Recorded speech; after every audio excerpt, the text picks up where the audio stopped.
Pinterest reported quarterly financial results that sent the stock price crashing by more than 20%. Of course, I'm disappointed in that because I thought Pinterest was one of the best stocks to buy this year, and I've been reiterating that rating all year long. I also bought Pinterest stock for my own portfolio, so I'm disappointed in the performance because it led to a big decrease in my wealth as a result of owning Pinterest stock. But why did the stock price crash? I'll answer that in this video. And is it a buying opportunity or should I be dumping Pinterest stock right now? I'll let you know what I'm going to be doing with my Pinterest shares, and I'll let you know what I think about Pinterest stock following this earnings announcement. Did it change my long-term thinking about this company, or is this an opportunity to buy the stock on the dip? I'll talk about that in this video also. I'll highlight some of the biggest things you need to know about the company's earnings release so that you can make a more informed decision and understand the takes and gives for this stock and why it's moving the way it's moving. I want to thank the Motley Fool for sponsoring this video. Visit fool.com/parkev for the 10 best stocks to buy now. So Pinterest management team said they had a strong third quarter and said that their investments in AI and product innovation are paying off. And this optimistic tone in the opening statement from the company's management team suggests that they weren't expecting this kind of reaction from the market as a result of their earnings release. And I'm not surprised by that either because they reported revenue growth of 17%, with revenue increasing to 1.049 billion, up from 898 million. That 17% growth rate is the middle of the pack in terms of the bigger companies. If you look at Meta Platforms, they delivered revenue growth around 25%. Alphabet reported advertising revenue growth around 15%. Amazon, in its advertising segment, reported revenue growth of above 20%. And then Reddit, of course, the leader in terms of revenue growth rates, reported revenue growth much faster. And so if you compare it with other advertising companies, you might think that the performance was less than stellar. But for a company with the valuation of Pinterest, and all those other companies I highlighted are trading at more expensive valuations. Meta Platforms, Reddit, especially on a forward PE basis, Alphabet, Amazon, they're trading at forward price to earnings ratios at more expensive valuations. And so I'm looking at those companies through a different lens. I like those companies. I like all of those companies I mentioned. I also like Pinterest. And so I'm a bit surprised at the price reaction from this quarterly financial release. The adjusted EBITDA also increased by 24% to 306 million, and the adjusted EBITDA margin increased by 29%. Cash flow from operations increased by 30% to 321.6 million, up from 248 million. If you divide the cash flow from operations to revenue, you get a nice ratio of above 30%, which was an improvement year over year. So these kinds of metrics typically don't result in a stock price falling by more than 20%.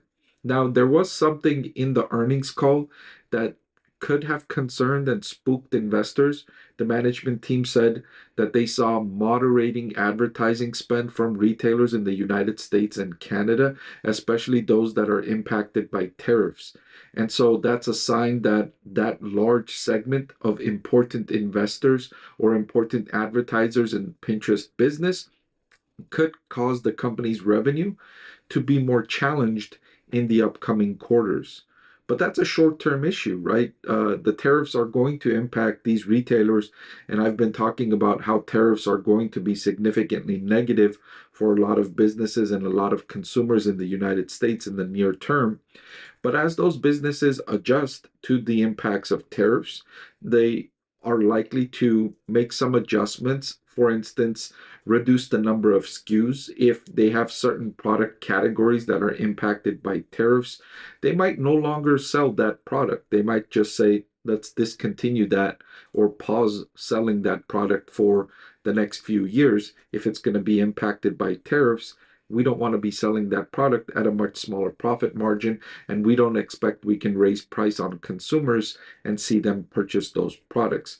So I do fully expect that retailers will come under pressure as a result of the increase in tariffs. I've seen enough from the retailers that I'm following, including Walmart, Target, Home Depot, Lowe's, Costco, etc. All of these companies have noted they are seeing higher prices for the products they are importing, and so they're making adjustments based on those higher costs. And so I can fully understand that Pinterest will see headwinds from that group of advertisers, but again, that's a near-term issue. That's a shorter-term cyclical issue.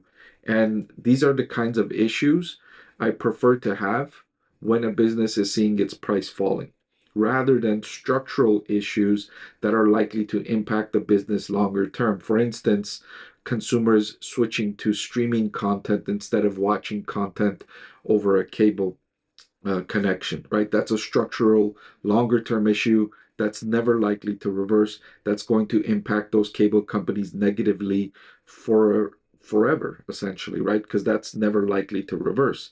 Whereas a cyclical issue where advertisers are seeing near term headwinds to their business, that's likely to reverse. Or in, if these certain advertisers face these headwinds persistently and they're not able to recover, there are other businesses that will benefit at their expense, right? So if they lose out because they can't source their products and so their profits run lower and so they can't advertise as much, they will be overtaken by companies that are not negatively impacted by tariffs.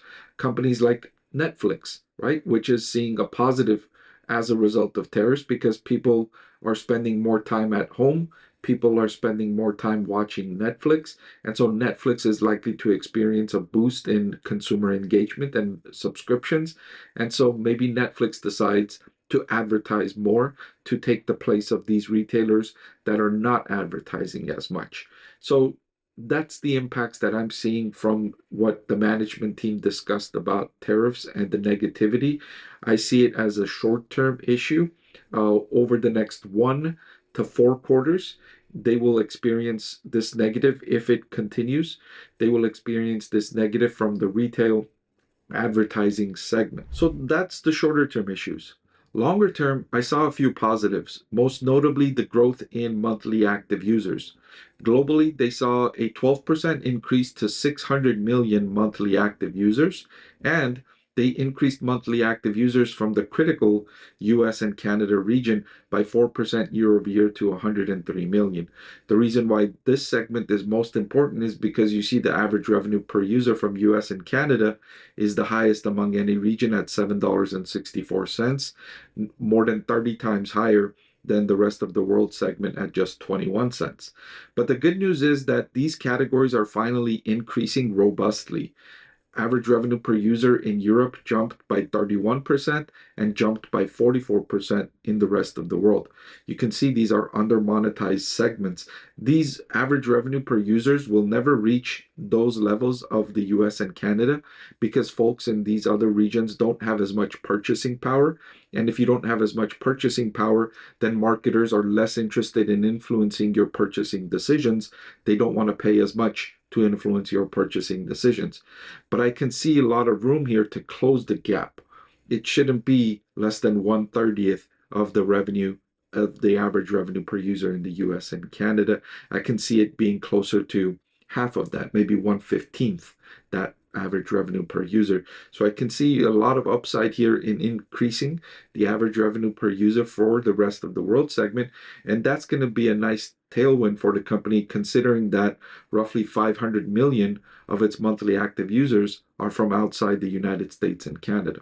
So I mentioned the longer term positive, which is monthly active user growth. This is a longer term positive rather than the shorter term negative that the company experienced.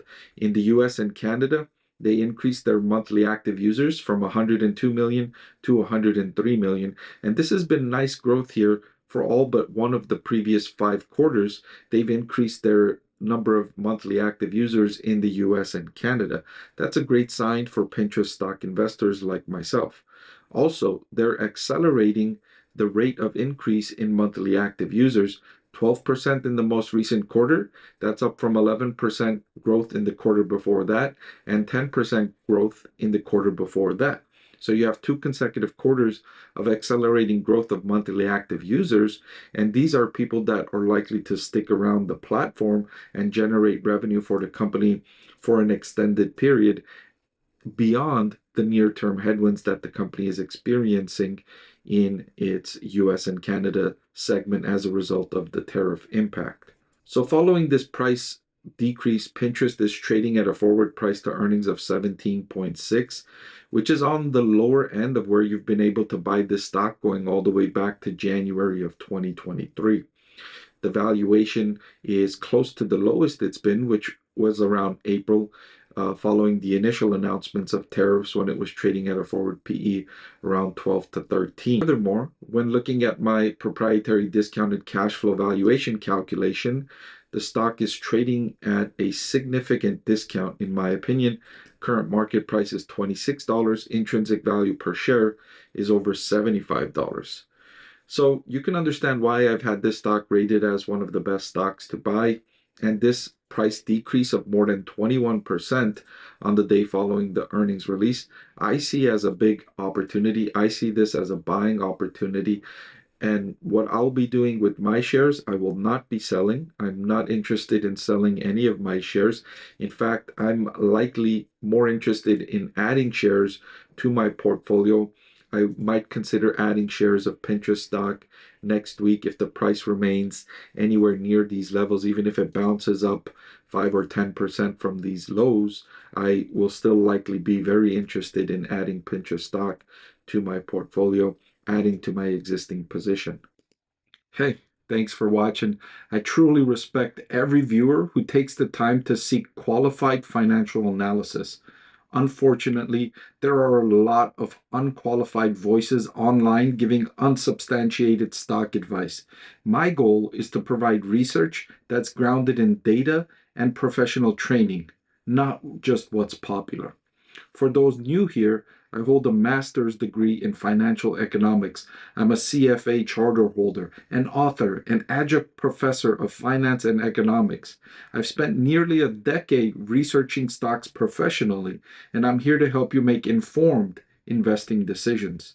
If you found value in this analysis, make sure to subscribe and consider joining the channel as a member for early access and in-depth members-only content.